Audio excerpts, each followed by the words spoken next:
absolutely great to see us all back in the clubhouse. I'm sure as much as we enjoyed the Zoom, everybody didn't appreciate it. And some like myself didn't have necessarily technology. But just to let you know there that obviously Gregor's slightly changing things. He's got to be in Edinburgh at a meeting early afternoon. So he's going to do his speech, which will last 20-30 minutes, and then there'll be a question and answers, and then he's going to buzz off. The other thing, unfortunately, there's no teas and coffees.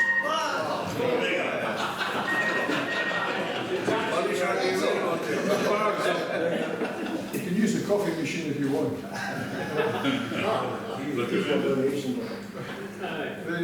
The other thing there is reason for the donation, guys, is as you know, because we're obviously usually at the end of the season there we give money to various charities, and that's what the donation's for. No other reason.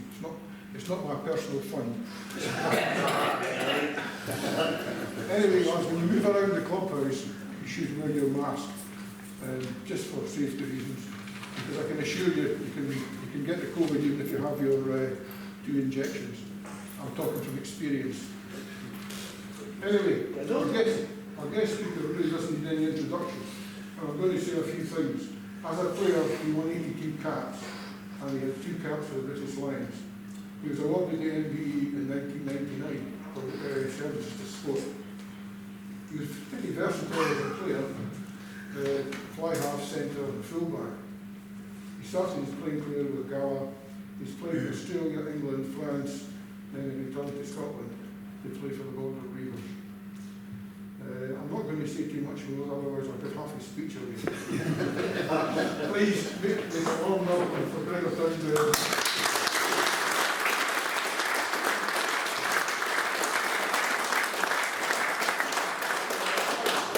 Thank you. It's great to be back in the club rooms. I've done one of these before at Point Rugby Club, the Rugby Memories, and back then, probably in different circumstances, everybody was round the table. I know we can't do just now, and I was encouraged to bring in some jerseys and some programmes just to trigger memories for me and share those memories. So I did do that, but it's like I won't be. I'll maybe bring a couple of jerseys out that just gets me thinking about my rugby career, and hopefully some of the memories that you have of Scotland over the years. So the first part I'm going to talk about is just my introduction to the Scotland team and some of the games that we played, some highs and some lows. I will cover the British and Irish Lions, both as a player and as a coach, and some experiences I've now had as coach with Scotland. After that, it's up to you. Any question you want answered, I'm not guaranteeing I will answer them, but it's open to the floor. So I brought this is my study at home. It's my first cap, my 50th cap, a very proud day there, the first cap. So that was back in 1993 at Twickenham. So back then I was 19 years old, I was playing for Gala. All I thought about as a young boy was playing for Gala. My dad had played for the club. I'd gone along from about 5 years old to watch the team in the 80s. And then I managed to play for Gala. And I thought that would be it. I thought, playing for Gala, that's all I want. I was obviously ambitious and tried to play for Scotland would be the ultimate. But I thought that's what my rugby career would be, playing for my town.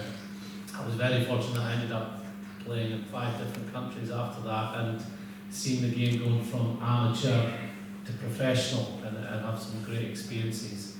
So that year back in 1993, I had a pretty good season. I'd got into a Scotland squad and we were playing Italy against Melrose back in December 1992. And in those days, you didn't get a cap when you played against Italy. So it seems crazy now that Italy in the Six Nations, but it was a full Scotland team. They played the game at the Green Yards and I was playing at centre. Gavin Hastings was captain. And I went pretty well, scored a try. The following week, or 2 weeks later, was the Scotland trial. Blues against Reds, probables against possibles, and I was in the blue team, the probables, going pretty well until a guy called Ian Jardine, I don't know if you remember him. His nickname was the Axeman, so he chopped me in half, and I did my knee, and I thought I'd only be out a couple of weeks, but I ended up missing a month, and that was also meaning I'd missed chance of playing for Scotland in the Five Nations. Our first game was against Ireland. So I've gone from the highs of potentially playing for Scotland to the lows, missing that game. I came back, I became available for the next one, but the team had gone well, so I was on the bench. And that was away in France. So February 1993. And in those days, when you were on the bench, you never got on. So there was 5 of us on the bench, and you had no tactical substitutes. It was just if someone got injured, and no one got injured playing for the country. Even if you had something wrong with your knee, your leg, whatever, your teammate said to you, you're not going off, you're staying on. It's crazy to think now, when we have 8 subs and they all play, if someone has a little calf strain, they're off. Obviously there are serious injuries in our game as well, but those days nobody went off. So in Paris, we did the warm-up, got back to the stand, no one coming off. And then we played Wales, did the warm-up, no one came off, back to the stand. So the final game of the Five Nations was England away. We won 2 out of our 3 games. England, I think, were going for the Grand Slam, but we had a good season. And England away, we said as a playing group on the bench, well, no one's going to come off this game. They've never came off any game, but you never come off down at Twickenham. So, how about we don't even bother warming up today? No need to went, yeah, that's probably right. We'll just watch the game. And after about 20 minutes, Craig Chalmers went in injured, so he was stand off. That was a position I was aiming to play. But often Craig Chalmers would go down injured and get back up and play. So I didn't even bother thinking, it's a serious injury. But our doctor had a way of communicating with the coaches and the subs if it was a serious injury. So he'd usually bring a white towel to treat the injury, but if it was meaning that someone was going to go off, there was no mics to the coaches in those days, they'd throw a blue towel down. So I saw this blue towel go out and the blood just drained from my body. Realising that I'm going to have to come on here. And it was a serious injury. He broke his arm, Craig, and so I had a fair bit of time before they managed to diagnose it and get off the field. And I thought I'd go for a little run up the touchline. And in those days, the Twickenham Stadium, it looked like it was made out of wood. Some of the stands before it became the big modern stadium, but it was really tall. And I just was looking up and getting more and more nervous. And finally got on the field. And I played, I think it would have been about 60 minutes, 20 minutes had gone, and 10 out of those 60 minutes were the worst I've ever played in my career. The first 10 minutes, it just went by in a blur. I missed 2 or 3 tackles. There was a guy who played for England that day, Martin Bayfield, who was 6'10". He ended up being a teammate of mine at Northampton.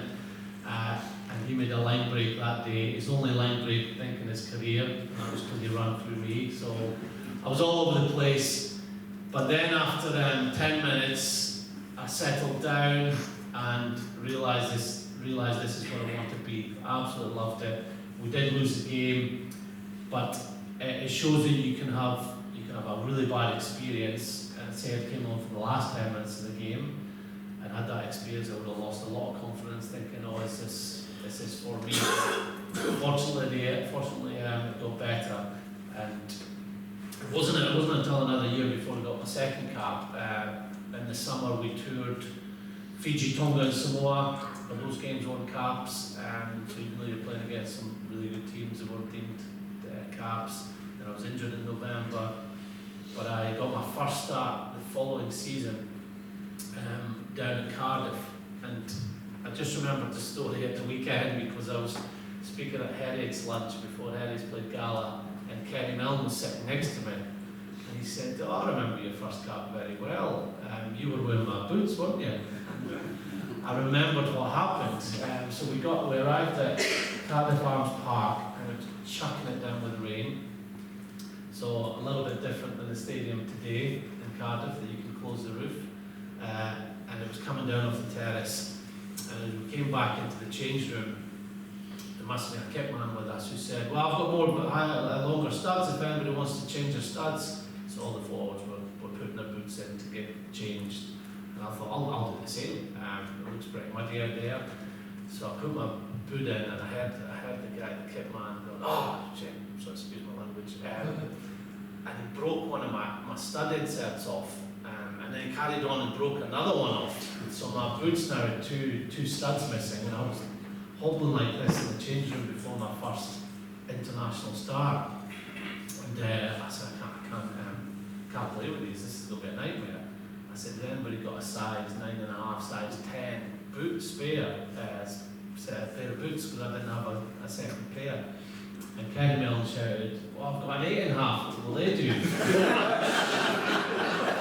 And they were up to the ankle as well, and I put them on, and I went, "Okay, they're better than the boots I've got." So Kenny now has the claim to fame that his boots kicked a drop goal. I did get a drop goal that day, we lost. So yeah, those are things you think back in the professional era, with everything is so prepared, and subs are worked out during the week, and you've got such a big support staff. Back in those days, it was a bit more relaxed, I'd say. And, my first tour was at the same time the year before. I didn't get captain the tour, but went to Australia, and that was an experience as well, because touring was about having fun. Played some very strong teams in Australia, but the night before you played, the manager used to take those that weren't playing out for a night out, and you were called the dip trackers. So you were basically seeing which pubs or nightclubs to go to.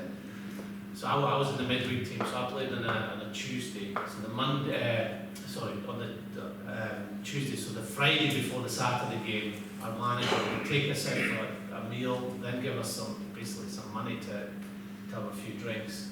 And our job was to try and tell the players the next night, these are the club and pubs to go to. If there's any stories, we share them at a core session.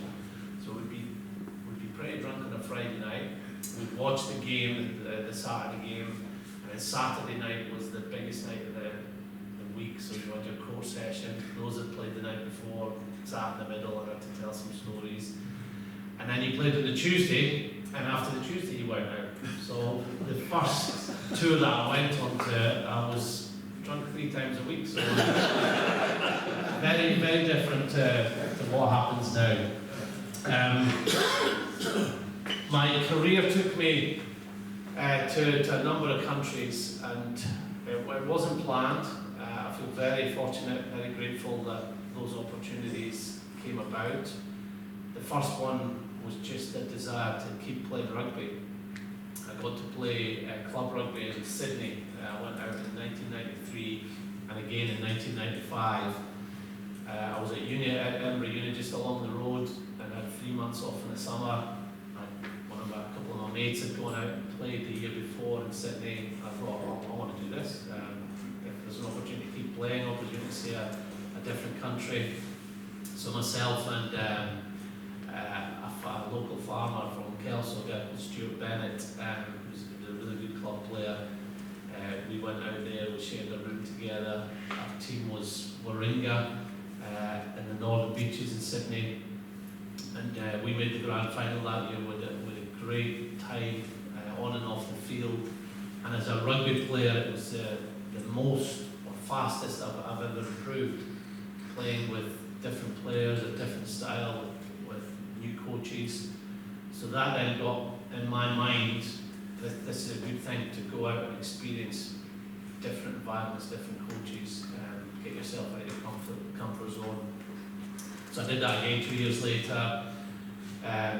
I suppose it was one of the reasons I ended up leaving Gala to go down to Northampton, but the other reason was for work. I had an opportunity to work in the city. I hadn't done a business course at a university, and I wanted to get into business, and Northampton was only an hour away from London, so it was a good combination. And that's what the life was of rugby players, international rugby players back then. You were training Tuesday, Thursday night, but you had a job. For me, that only lasted 1 year, because the game turned professional a year after working in London. And then you had to make career choices on what was best for you as a player, whether it was the club and the environment you loved, or whether you're going to get the most out of your career, and partly the best experience you can get. So I ended up playing 5 years in France, and 3 years in Northampton, and I felt that I want to test myself again. I want to get out of the comfort zone. I want to play standoff too. I was playing mainly centre at Northampton, and this team in the middle of France approached me. I got a couple of approaches, one from Toulouse and one from Brive. And Brive in the mid-90s were a very popular and famous club because they won the European Cup in 1997, and then they made the final the following year, 1998, and lost to Bath. So I thought this was a great opportunity, one of the best clubs to go to in France. And their coach played against me a few years before. He was a guy called Laurent Seigneur. So he was a big man, scary man, but he had obviously done very well as a coach, and he said he liked how I played. So I went to the club, and it's a beautiful part of the world. It's just on the edge of the Dordogne, and the first 3 games, pre-season games, were in the late summer. Wasn't much pressure. You were asked to throw the ball around, and I thought, this is great, this is French rugby. A week later, when we played our first home game, I got a shock. It was nothing like we'd done in the pre-season. French rugby in the mid to late 90s was a scary place on the field, but probably the most scary place was the changing room before the game. So the French psych-up for our home games was like nothing I'd seen before. So Laurent Seigneur, this big prop who'd signed me, and wanted us to play lots of rugby, suddenly turned into someone who wanted to fight you in the changing room. And the first game, I remember I'm sitting in the changing room here on the left. The changing room was kind of split into 2, the forwards would all change on that side.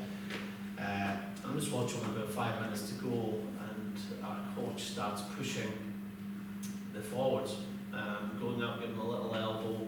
The forwards push back, and he then sticks a head in one of them. And I'm like, I'm ringside, going, oh, this is great. The older forwards knew what was coming, so they would drive him into the wall and go, yes, and t-shirts ripped, blood. Then we come together, forwards are pumped up, we go out, and we win the game. Most of the home games we win. So I'm going, all right, well, this is an experience. Glad I'm not involved in it. We then play a away game the following week. Nothing happens in a away game in the changing room. We get a win, so we're 2 wins out of 2, and then we're back at home for our next game. And the forwards, I'm still sitting in the same part of the change room, going, I'm looking forward to this again.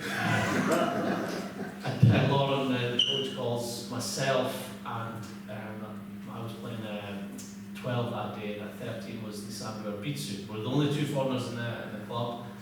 He's from Argentina, I'm from Scotland, both playing centre. They said, you centre, you have to come with the forwards today. You have to feel what it's like to be a forward. It's going to be a tough battle. And here we go. So we're in there, and he's pushing people around. He said, both of you on the ground now, on the floor. And then he says to the rest of the forwards, he says, I want you to make, let them know what it feels to be like a forward at the bottom of a ruck. And basically, he's got the whole pack to run over the top of us. And some of the forwards were enjoying it, they just put a little stud in your leg. But some other forwards, thankfully, were being nice, and they were kind of stepping over us. So the coach said, no, That's what it's like. This is great. This is really what made me want to play a game of rugby. So after that, I moved to stand off, and I don't think it was my decision, but it worked out quite well. And I said to our scrum half, who was a French scrum half at the time, Philippe Carbonneau, I said, how about we do a bit more passing until kick-off rather than being involved in the change room? And he was like, yeah. And right outside the gym there was a strip of grass, so we'd have our warm-up and then come back in, and that's when the boxing started really. So we'd stay out, pass the ball, and about 2 minutes to go, we'd come in, believing that the worst was over. We'd done our passing, and that worked. Every home game that worked. It was quite good. By the time we came in, we usually come in, people are in the huddle, and we're ready to go. And there was this one game. I think it was Toulon were playing, so it was a big game for the club. And we'd been out passing, and we go, right, it must be time to come in now. And we came in, and the players were already getting up for to huddle up. But you could tell that the atmosphere, something had happened in the side cup when we were outside. And we were going to huddle. I looked right across, and there's a little winger opposite me called Pascal Bonmati. And he had blood pouring down from his head. And I knew what happened. I guessed what happened, but we're getting the final speech before we go out. And as we run out, I tuck in behind him. I said, "Qu'est-ce qui s'est passé? What happened?" They said, "Oh, your head coach just headbutted me." So can you imagine, as you're a winger, and get a high ball, or try and get stuck in the wing, try and get a ball that someone's just headbutted you, what's going through your mind. So I don't think it was the best way to prepare a team. That night, I remember chatting to a couple of senior players after the game and said to them, "Look, this must be the only club in France that this happens. We've got to put a stop to it."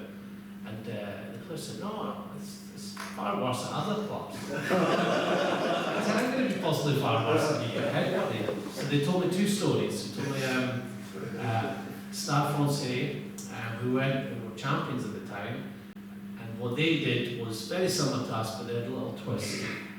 So the team would go out and warm up, and then come back in for the side up, the huddle, the punch up.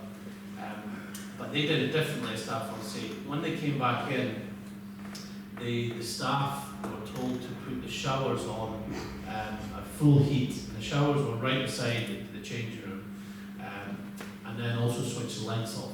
So when the players come into the huddle, it was dark and steamy. So you couldn't really see in front of you. Imagine being in the fog. And one of the players was told his job was just to go around elbowing people and punching them. Which seemed to work. It seemed to get the French forwards psyched up. But I think it stopped on one game when someone turned around and just knocked that player out. It was the game.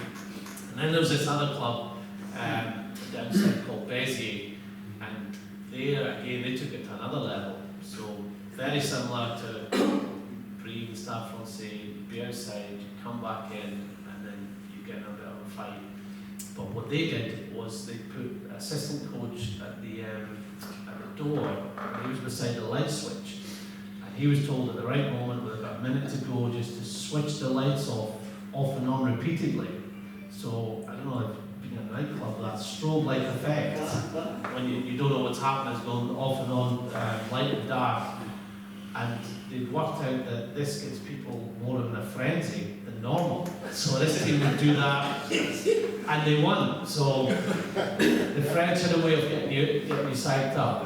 We've never tried it with Scotland. I don't think we will, but there were great experiences. French rugby, when it's at its best, there's probably no better place to play club rugby in the world. The fans get really passionate. When the game really gets playing out there, you get some physical men that can play great rugby. It can be a forward battle at times. It can be tough when you go away from home, especially when I played. The teams never got as motivated playing away from home, but now it's played at a high level. Like the case is in England and also in the rest of Europe. So I spent 5 years in France. That took me probably half my rugby career, but was spent outside of the UK. I got lucky. I got offered a contract to play at the Sharks in Durban, and that was an experience too. We had 40,000 at our games. Rugby was huge in South Africa, and playing Super Rugby was one of my dreams to be able to do it. I never thought I'd be able to do it because Super Rugby was always played at the same time as the Six Nations. But at that stage I'd been retired from Scotland, so I did get an opportunity to play. And if you have that picture in your mind of what a French changing room looks like before a game with the coach trying to fight with players, a South African changing room is very, very different. So it's really quiet. A lot of the teams in South Africa, the players are very religious, so they like to have a prayer before they go out and play. So we at the Sharks, John Smith was our captain, who ended up being the Springbok captain. So he'd lead the prayer, and whether you're a believer or not, it is something that the power of prayer, or the power of coming together and in silence, really gets you closer. So John would say, "Thank you for this opportunity today. Please protect both teams that are going out there. That we can give our best, and that there's no injuries, and everybody's close together." I thought this is a really good moment. We're one team. And then just as we finish the prayer and we head towards the door, one of the players shouts out, "Let's murder these bastards." Are you? I did. So there's a little bit of a change from the South Africans. Obviously, when they cross that whitewash, they really want to do all they can to win, which obviously leads me to my two experiences I've had with the British and Irish Lions, both in South Africa. What they were 24 years apart. So in 1997, as a player, it's ultimate to be given the opportunity to play for the Lions.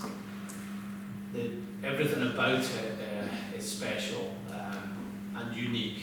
That it happens once every 4 years, so you've just got to time it right, that you're in form. You've got to get a bit of luck with selection, that the coach knows you.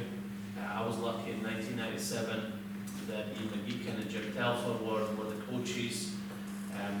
They knew me. Ian McGeechan was my coach at club level. And then after you're there, you work to grab your opportunity to try and get in the test team. And that's part of being a Lion, is playing for them and playing test rugby, but the other part is the enjoyment you get on a tour. You're away for a long time. So this summer gone, it was 8 weeks, plus with another week and a half isolation. Back in 1997, I think it was about 10 weeks, so it is a big chunk now of a season to go out there and tour. But you make friends for life. You make friends from other countries that you normally come up against and want to beat, and then suddenly you're working together to beat a very good side. So I know that was the highlight of my career, the most important thing I've done, and the longer removed I am from them 1997, I know nothing could have topped that. And before the first test in Newlands in Cape Town, it was almost like an out-of-body experience for me. We'd arrived at that first test, having surprised a few of the South African media, and probably our own media, by playing really good attacking rugby. We'd only lost one game. We knew the test series would be different, and everybody, I thought, was predicting a South Africa 3-0 win. But as we arrived at the stadium, there were a number of British and Irish supporters there, which took us by surprise. I think there was 3,000 or 4,000. And that tour became the first tour really for supporters to go out there in their thousands. Then they went out in their tens of thousands. thousands after that. So that gave us a huge boost. And as we, after the warm-up, we come out and we get ready for the anthems. On Lions Tour, there's only one anthem, so it's just the home anthem. I remember that out-of-body experience that as the South Africans are singing their anthem, I'm almost picturing myself looking down at the two teams, the stadium, and myself, knowing that this is going to be the biggest night of your life, the biggest night of your rugby career. So make sure you deliver. And we played well in that first test. We got the first test win, and then we moved to Durban with 2 games at sea level, and then we'd be up at Joburg for the final game. So we knew realistically for us to win this test series, we had to win in Durban. It was going to be very difficult to win up at Alton. They'd have momentum if they won that second test. So take you back to Durban, 1997. I think it would have been mid-June or into July, and we'd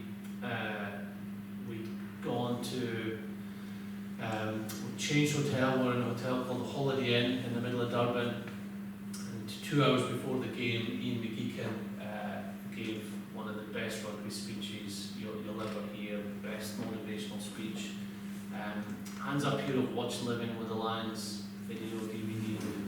So a few people, no doubt you've heard the speech, but it resonated with everyone. I remember the themes.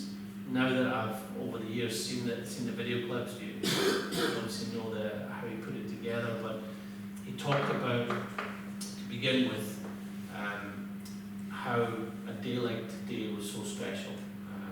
He said over the years he's not seen his family that much. He's been away on tours.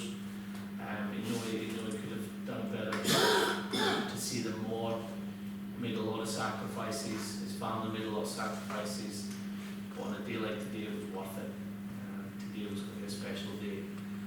Then he talked around an analogy of a springbok against a lion, which was the 2 emblems of our teams. He said a lion has wounded a springbok, and what does an animal do when it's wounded?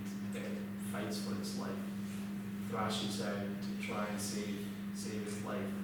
He said that's what the Springboks will try and do today, to save the test series, save their chances of surviving the test. So they're going to come out at us in the first 10-20 minutes with everything they've got.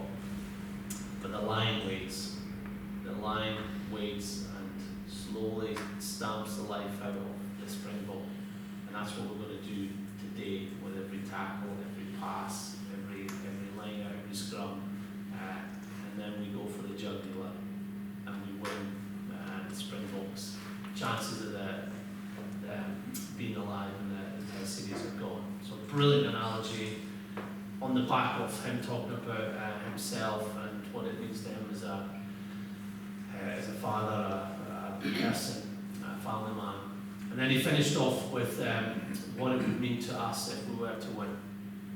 He said, at the end of the game, might be on the final whistle, might be a couple of minutes after, but there'll be a look that you will share with your teammates. And in 10 years' time, you might not have came together, might not have seen your teammate during that period, but you'll have that look again. It'll take you back to Durban in that victory. And he was right on so many levels. The analogy about the Springbok and the lion, the Springboks came out and took us apart really. They just came out with so much pace and aggression. They were fighting for everything in the first 10-20 minutes. We won at the races. But we did come back into the game and through pressure, we got penalties. Neil Jenkins was kicking them over. The momentum came with us, and finally we got a chance at the end of the game to kick a drop goal. Unfortunately for the Lions, I wasn't in the position to kick the drop goals, so Jenny Guskell kicked it. I'd about 5 seconds before that, I'd seen a gap in the defence and had gone for a short ball, and I made probably the best rugby decision of my career, which was maybe about here to that table away from the try line. but two people had a hold of me, and I thought maybe grab the try line and reach out, or should I just set up the ball for the next phase? Unfortunately, I set up the ball for the next phase, and Jerry Gascott knocked that drop goal over. So we did take the life away from the Springboks in that second half. And then at the end of the game, he talked about that look, and I know there was that feeling amongst the group when we won. Yes, it was elation that we'd won, but it was more about seeing your teammate and saying to him, wasn't that brilliant? It's been great touring with you. And that bond that we showed was in that look. And we've had reunions. We've had a 10-year reunion. We're going to have one next year, a 25-year reunion. And people that you haven't seen for those 10 years, you're back. You're back in Durban. You're back in other places, and other times you had a tour. So it's amazing what a tour like the Lions can do to create those bonds, especially a winning tour. I'll take a bit to talking about the tour in the summer there, because so much can change your memories of it, how it's viewed outside if it's a winning tour. I was very lucky to be involved in that 97 tour, which was a winning tour, and it's probably grown arms and legs. It was the best tour ever. Yes, it was really enjoyable, but winning really changed how people view that. This year, we came very, very close to winning. It was a challenging tour. There was no crowds, so you don't get that buzz. The players don't get that buzz of going out and playing in front of 17,000 people. No families there that would normally come out and support the players. We stayed at one hotel for 3 weeks. We weren't allowed outside the hotel, and then moved to another hotel for 4 weeks. And again, we weren't allowed outside the hotel complex. It was a golf course by the hotel, so that was one positive. But it was tough. It was challenging for our players. But we all knew that was going to be the case. We'd gone through a Six Nations campaign, an autumn test with those protocols and restrictions. But to make such a long tour and challenging tour get a reward and a positive out of it, really a victory was all we needed. And we did enough in the first test to win. The second test, we didn't play well enough. And enabled the South Africans to get back in and have a third test where we did go out to attack and play real positive rugby, and we showed that, especially when Finn Russell came off the bench, and we created enough to win that test. So yeah, in the end it feels like a disappointment, but if you'd asked me or everyone else after 5-6 weeks of tour, how's the tour been? It would all say it'd been great, brilliant meeting other people from other countries. The rugby's been outstanding. The game we had at Murrayfield was superb as well, having crowds back. Just a shame we didn't get that win. But from a Scottish perspective, and I'll end on this before I open up to questions. Our players were outstanding on and off the field. I thought we had 8 players on tour, but they played really well. The way they integrated with others, the positivity, and also how hard they worked in training. They were a real credit to themselves and Scotland. We had 3 coaching staff, myself, defence coach Steve Dandy, and our analyst Gavin Bond. And we were really proud of the Scots on that tour. They're going to take back a lot of confidence. They really thrived in that environment, but they're also going to take some knowledge on what the other players from the other countries are like, and maybe where they're strong, maybe where we can look to attack them when we get to play them. So that's been of real benefit from Scotland. And now we go into a 4-test series with all our players available for 3 tests. The first test in Tonga will just be our home-based players, and some really tough games. So Tonga are likely to be in our World Cup squad, so that's a great test for our World Cup pool in 2 years' time, so that's a great test for us. Australia, a team we've played some high-scoring games against the last few years. South Africa, world champions. We need to get one up on them, and we play them in the World Cup too, so that's again great preparation for us. Japan, a team that has certainly been on the rise the last few years, beat us in the World Cup, showed against the Lions and Ireland what a great side they can be. So it's a really good test series for us. What we did in the Six Nations should give us a lot of encouragement, and the players a lot of belief. So they've gone to Twickenham and Paris and came away with victories. One having been in control for a lot of the game at Twickenham, the other one just showing resilience and character to never give up and score in the last play of the game in Paris. So those experiences can really push a team forward. You may have the ability in your group, but what you need is belief. Moments that you've been there with your team in the past and you've came through with a victory.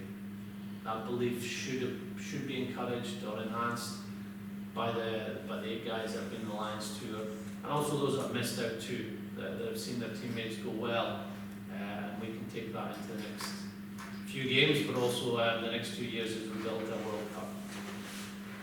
So, any questions, by the way, about anything I've said or anything else? But I suppose thank you for listening.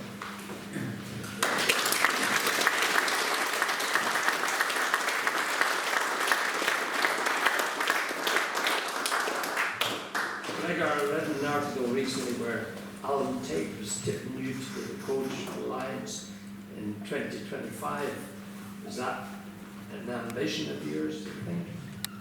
No, that was very nice of Tate, but things with the Lions tour is a lot to do with timing, opportunity, whether you're a player or whether you're a coach. My focus is just improving as a coach. I've got a couple of years with Scotland, and we've got a very big build up to the World Cup. The World Cup being in France makes it, I suppose, one that we can attack even more, that we don't have to worry about jet lag or going to a training camp weeks in advance. We know the conditions in France. It's going to be a really tough pool for us, but all our focus over the next 2 years is improving, and we know that to have a successful World Cup, we'll need something tangible for the next 2 years. Doing really well in the Six Nations, bigger teams in the world in November, but that's all my focus. Any more? Dan?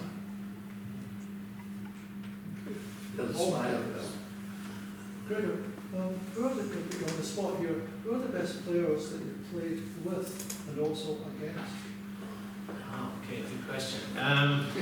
One of the best players I've played with, and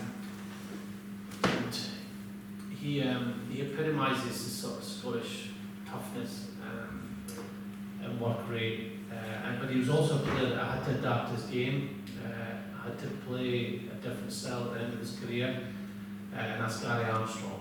He was played against him, and he was tough as nails. He would tackle you and then twist your leg after you were on the ground. He played as a 9th forward for the first part of his career, very strong carrier, but a really good kicking game. I played with him for the Borders and with Scotland, and his last few years he knew he had to improve his passing and be as much of a passer as he was a runner. And he was captain in 1999 when we won the 5 Nations, playing really great attacking rugby. He'd also played in 1990, the last time Scotland had won the championship, won a Grand Slam. So to be able to play 90 and be a key part of that victory, to go through amateur to professional, to have a few bad injuries, but then play as well in 99 and captain the team, he must be the sort of best teammate I've played with. In terms of played against, there was some phenomenal players. The one that had probably the biggest impact, and the one you tried to avoid in the field, was Jonah Longu. Yeah, he's phenomenal, and even now when you get bigger players playing the game than back in the 90s, he would still have stood out. He was an incredible athlete, sadly gone too soon. He was a lovely, lovely man off the field. So he would have been someone, in terms of direct position, I used to love watching Stephen Markham, the standoff for Australia, did brilliantly up to the ball, finding space. He was really tough to use, played against him a few times. I think as a player, you find those that make it to the top have a real edge about them, whether it's just toughness or competitiveness. Sometimes the personalities don't show that. They either show they're quite laid back or not as fiery, but on the field, the ones that make the top are really competitive, and you feel that when you play against them. Thank you. Andy, got a question? No? Right, sorry about just quickly, fantastic work what you've been doing with the Scotland team, but I wonder if you could just suss out, is there any decent golf players in the squad? Next year's Ryder Cup.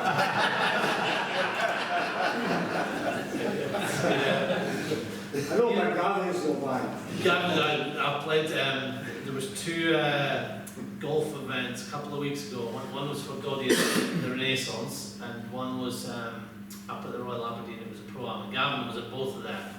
And he'd said to me, he'd been at another golf event 2 days before, and he won nearest the pin, which, great news for him, was 4 nights in a hotel in Greece, nearest the pin. We played at the golf event for Doddy's charity, and then on the Friday he won the competition, and we'd been told before that the winner gets a week in Mauritius. So he's had quite a good week. So maybe in 2 years' time he could be in that team. It's funny that obviously we're disappointed that golf fans the Ryder Cup last night, but the Ryder Cup and the Lions Tour I think are very similar. The Ryder Cup comes every 2 years, but it's the biggest event in golf now. Playing for a team, other people coming together. Lions is the same. The build up to the team announcement, the squad announcement, was huge. And you would have seen some of the reactions of the players who got selected. Brilliant to see all their teammates mobbing them, and then those who didn't get selected, how much it meant to them. Really emotional. So I think sport can learn from both those events, that they come around once every 2 years or once every 4 years, but the anticipation, excitement for them is great. Maybe if we play so many games, people get a bit blasé about it, but leaving things to once every 4 years tend to build it up. Any more? Neil? I'm a member of West Scotland on Saturday, our captain, he's actually running for a moment or two. He come off with concussion. Yesterday I was up in Ladyside at Geary and lost one of the players with a bad concussion too. How do you see the sport changing? Because it's clearly something they are addressing just now. Yeah, I think it has changed.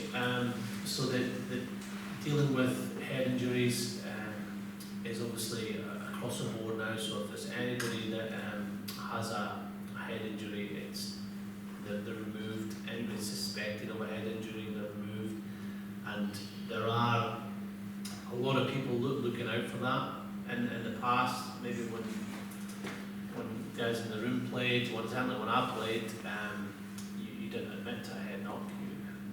It wasn't really talked about. If you saw stars, you would be, I'll just give a minute and I'll be back playing. And I'm sure in some places it's probably actively discouraged to say you've got a head knock because you'd be out for a few weeks. So that's all changed, and it should have changed. But so that's been great. People are looking out for it. Referees will look out. Obviously, the medics and coaches will look out if you think that player's a head knock. Players themselves know that they should. Any symptoms they have or any head knock, they have to say, yeah, had an injury there. I've seen it with teammates that maybe they've seen it, felt a player didn't get the line-up calls right, or he's had a bang on the head. They've made it known to the referee or the coaching staff that they should be removed. So that's a massive step forward, and our players are now protected. The game, the laws of the game are changing, and they have changed. So the high tackle and protecting the head area, that's something that's been put in place.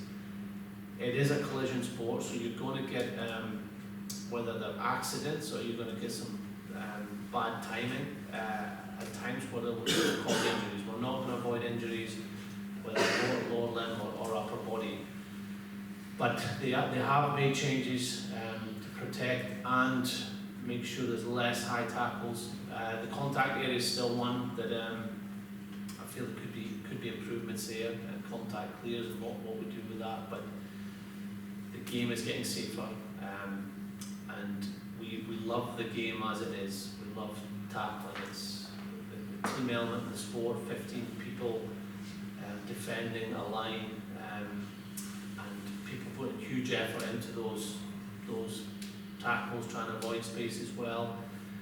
So yeah, I think we're at a stage where the game is fundamentally the same, but there's a lot more protection and safety involved. But they're constantly looking at it. I know there was something last week, the announcement of 15 minutes contact training during the week of training. I would go even further, and I would say reduce that to 5 minutes in a week. If we can do all we can not to do too much contact, especially at professional level, when we're training every day, then that's protecting our players even further. Gregor, you made mention there of some of the recent law changes in the game, but to me there's one area that's screaming out for attention that never seems to be touched, and that's the scrum, which nowadays watching the game seems to have become a vehicle for winning penalties and not much else. Do you have any comment on that? Yeah, it's not really my area of expertise. Yeah, it is an interesting one. The scrum has always been an issue. I remember when I used to play, teams would wheel the scrum all the time, and then they took they introduced the law of you can't wheel it past a certain mark. Scrums, I personally believe that the team that is putting the ball in the scrum should have an advantage. So for years people said, oh, you've got to put the ball in straight, it's just terrible that you're not putting the ball in straight. But if you imagine now that 2 packs of 8, the team that is hooking the ball are not going to generate as much power as the other team, because the hooker has to disengage if he's going to hook the ball. And that's a disadvantage for the team that should be getting an advantage. They've won the scrum because the opposition have made a mistake. So there should be a slight advantage for the team that's getting the scrum. Because we shouldn't have a situation where you make an error, because you've got the dominant scrum, you're getting 3 points off that error. That doesn't make sense for me. But I also believe it shouldn't be like rugby league, which the scrum, they don't move together. It's just a case of tying up the forwards in that sport. Now that's one reason why the scrum is in play, that 16 players are close together to create more space. But the good thing about our sport is you can have a prop who's a different body shape than a second row, who's a different body shape than a winger. I don't think we should lose that. And it's then getting the balance of, can the teams scrum legally? Can the coaches make sure the teams scrum legally? Can we play quickly? I think that's been a blight in our game, and especially games I've seen this summer, of teams slowing it down to take their time and have a breather. We want the scrums to form quickly, and obviously then the tough thing is being able to keep the scrum up as one team is trying to win the battle, and the referee interpreting what's going on there. It's never going to be perfect, and maybe there's too much reward for winning a scrum. Your point about winning penalties. that maybe could be looked at. Maybe there was a few years ago a change in the law that some scrum offences became free kicks rather than penalties. But I suppose the counter argument would be if the scrum is reduced in its importance, then we could just have guys in the front row that are like flankers. We still need a place for our props in the game. So it's all, I think it's always going to be a point of contention. If two teams can come in and scrum positively, and one is a pushing battle and stay up, then that's what you want. The strongest team to have the nudge, but you don't want resets. You don't want people slowing down the game just to go to a scrum. You want the game on in as much flow as possible. Maybe I'm too idealistic, but I hope that's the case. Ali? Hi. What's your opinion about you were keeping and few others have said reducing the number of substitutes making them injured replacements as to try and reduce the heavy impacts later on in the game? I agree 100% with it. So when we started to talk, I mentioned that back in the early 90s, you couldn't put on a substitute unless it was an injury. So we've now gone to more subs on the bench, 8, and all of them come on, and they're coming on for tactical reasons because, especially the forwards, the amount of work they go through, they're going to fatigue. So if you can put someone fresh on 27 minutes to go, you get an advantage. But I don't think it's great for the game. It wasn't what the game was set up to do. To have 23 against 23, it's 15 against 15. So yeah, I would reduce the amount of subs, and I'd also look at only putting them on for, or maybe only limit it to 2 tactical subs. I think football you're only allowed 3 tactical subs, so I don't know why we're allowed 8. I do understand you need certain people on the bench, so you need a proper front row in case there's injuries, and maybe 2 backs or one extra forward. So yeah, I know that would have got World Rugby and the wider game thinking about, can we trial this out? What's the general feeling about it? But yeah, I don't think it's fair that you've got more than half the team coming on and only playing 20 minutes at the end of the game. Just finally, we rarely get through a session here without talking about Super 6. It's still early days for Super 6, but as national coach, what do you think the benefit is of a Super 6 setup or Super 8 setup that we go to? Yeah, well, it is early days, and it's been great that they've been playing games over this period. I think they were the first group to come back and play, and seeing it on TV has been brilliant. I think the standard from when they first came back to now has increased. I watched a cracking game on Friday night, Heriots against Southern Knights. Both teams played ambitious attacking rugby. The defences were good, and the game was decided in the last minute. So I think the players are just getting used to playing again. It's been over a year since they played. Probably the biggest positive or benefit I see from a coaching point of view is we now have 6 full-time coaches. So there used to be a lack of opportunities for coaches in Scotland. We only have 2 professional teams. We now have 6 semi-professional teams. All those 6 coaches are full-time. So they're getting to work with the playing group. They've got opportunities to perfect their craft by spending more time looking at other rugby that's on, mixing with the 2 pro teams that they're linked with. So that's great. I think if it provides the platform for our best young Scottish players coming through, which I think it can and already is showing that, then that will be the other big benefit from Scottish rugby from a professional sense. So I'm looking at it from the professional game. So I see benefits here. From the club game, I think obviously it's great if you're now attracting 1,000 people to your game and you're building other events around it. I know at Southern Nights, so I'll have them close to Melrose.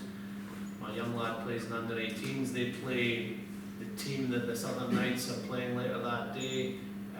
At under 18 level, parents are invited down. Melrose seconds or Melrose first team are playing that day as well. So you can build a community or a hub around that Super 6 game. So yeah, there'll be divided opinions on it, but I would be optimistic that what we've seen we can do even more with it, and if our best Scottish players can come through that, and that gives them a higher level of rugby playing than what they would have had before. Oh yes, sorry. No, I mean, we can time. Have another 5 minutes now. Any more questions? Yes, Chris. There were strong rumours going around, Gregor, that Superman now goes to bed wearing Alan and Jones pyjamas. What was the impact in the camp when he made this miraculous recovery after the Japan game and came out to join them?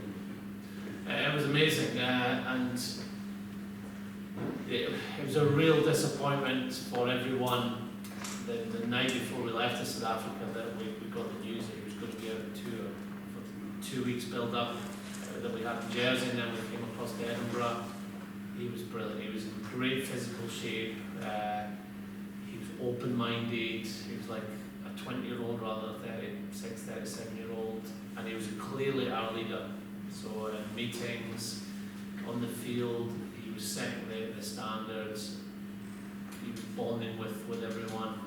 No, I loved working with him. And then to see him and Justin Tipperick leaving the group, it was very disappointing. They put all that hard work in and didn't even get out to South Africa. So we could not believe 2 weeks into our time in South Africa, we're hearing that there's a chance he could come back, and he's doing work in the gym, doesn't need surgery, but it was a very serious injury. And then there was footage of him training with Wales, full contact session, and as a coaching group, we made the call, let's get him out here. And he flew out, it was only 2 days before we played the Stormers. I don't think he expected to play. That was the week before we played the first test. And I know he was quite nervous just to see if his body would make it through that game, but he got stuck in, played well, and then came back and captained the first test, the one that we won. So, no, it's a great story. He's the most capped player in world rugby. He's always been someone we really respect going up against, and now I've worked with him. It shows how driven he is to be the best he can be. Any more questions? That's one you might not want to answer. I have a great passion for border rugby. When we say the Hoyt Memories Group, the two biggest turnouts we've had were for you and PC Brown, also Gala, that was a Hoyt. What's the best border club side you've seen? Well, I'm going to talk up Hoyt individually, let's say, because of the players that produced. I don't mean the club, I mean the actual side in a specific season. Oh, not a club. I don't want to say Melrose. Well, what I'd like to say is this year in a few Six Nations games, we had 3 players from Hoyt in our starting team. So Rory Sutherland, Stuart Hogg and Darcy Graham. And what a great story that is for an area that doesn't have a professional team anymore, that you could say, well, the glory days of border rugby are gone.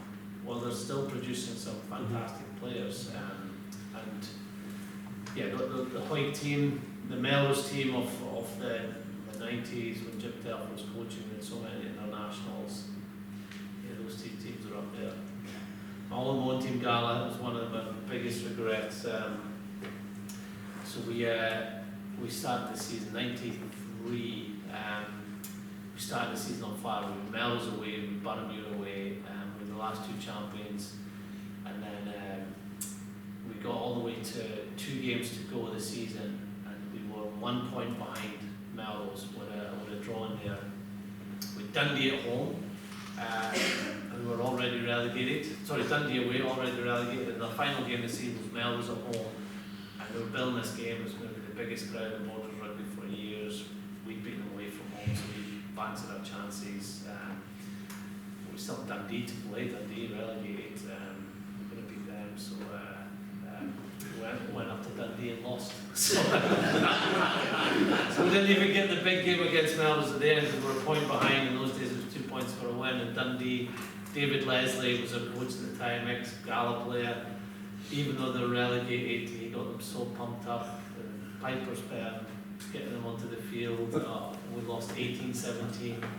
Biggest ever regret of not having that one-off game for Melrose to win the title. But no, Melrose, I was young when Hoyk were playing in the 80s, but they were dominant too. But those two teams were the two strongest. Anyway, I hope you've all enjoyed Gregor's looking back at history. It's almost been wonderful to have all these memories, Greg. You know, I mean, I think this is one of the great things about rugby, is you do have memories.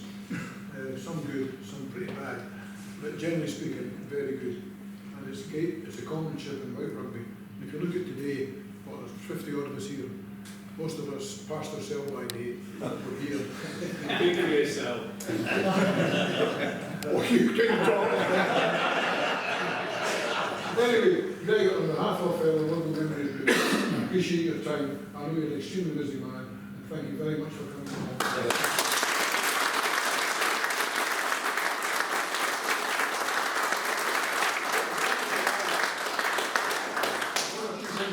Before you go, we've got the draw, and we've also got a jersey that we're getting presented to.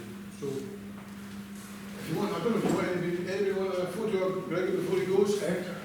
Oh, thank you. You're very visible.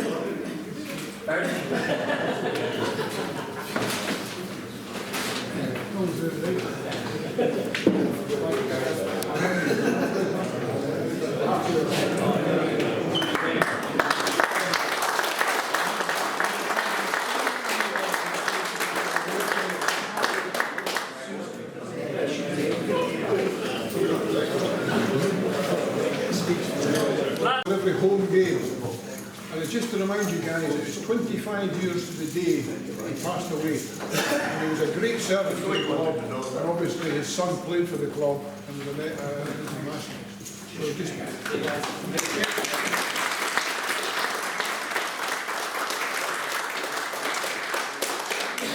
right, Jerry, sorry. Right, 300 Club started as a 200 Club 45 years ago, September 76. So this is the 45th anniversary. Well, that might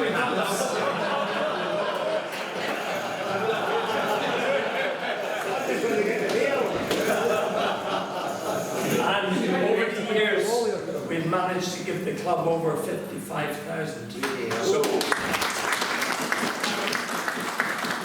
great expense. We've got KCS from Wales to Linlithgow. I hope he's not going to hand in his invoice once it's done. When we come up here and take, no, that comes later. We've got, last thing though, I have a blank number if anybody is interested in it, £12 a year, because somebody dropped out this month. Anybody interested who's not in the draw? Right, I'll get your money up. First one, number 31. Who? Tony Oliver. All the way from, where's he live now? It's nearby, isn't it? Number 3. Mrs. A. Timlin. Alison Timlin.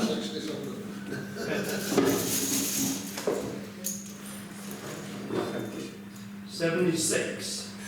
Ryan McEwen. Ryan McEwen. Over here.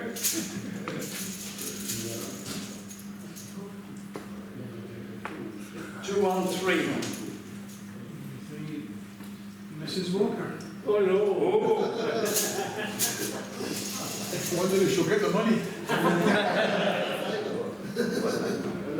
199. Dan Hudson. Thank you, Casey. And Casey now has a presentation to make to the club. Don't have it back, Casey, by Casey's first trip up to the Linlithgow Rugby Club was 1973, and he's never missed a year without coming up to Linlithgow just to have a few drinks and platform 3 and meet a few of the boys. I missed 1 year, minor strike. 74. No, that was when we were down there. You were down, but aye. You were the boys that were sleeping. No one was you were sick and everybody was bigger.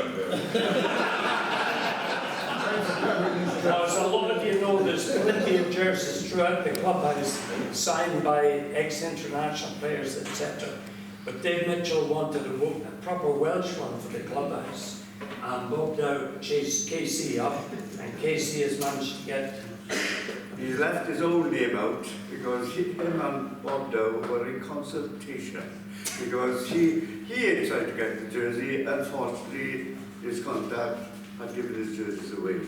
But I was glad that Bob approached me, and to be fair, I went between Bert, Bob, Jenny, Andy, Ian, loads of you through Ron Colin, Orton. He's always got a camera on me these days. I don't know what's going on. You made me feel like a film star, and I'm just a simple valley boy. Now then, we managed to get the jersey.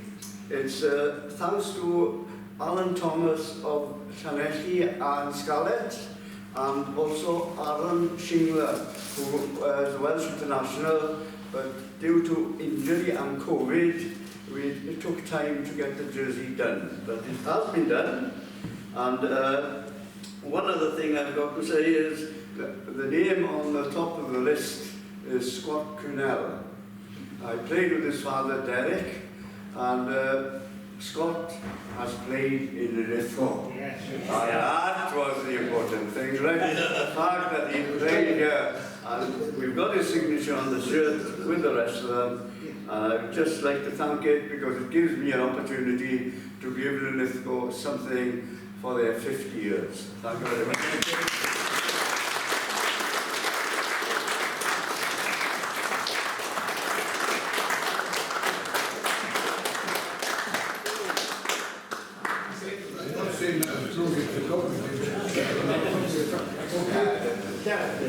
Just on behalf of the club, I'd like to thank KC for continuing this great connection that we have. In 50 years, it's fantastic. We haven't mentioned it. It's the camaraderie amongst the clubs, amongst the countries of the Six Nations that we want to keep going. Funnily enough, this is the last jersey that completes the set of the Six Nations countries, despite being the longest connection we've had with any club or country. So it'll be a great bit. I'll get it framed up next week and it'll be there for all to see in the corridor of the Chinese.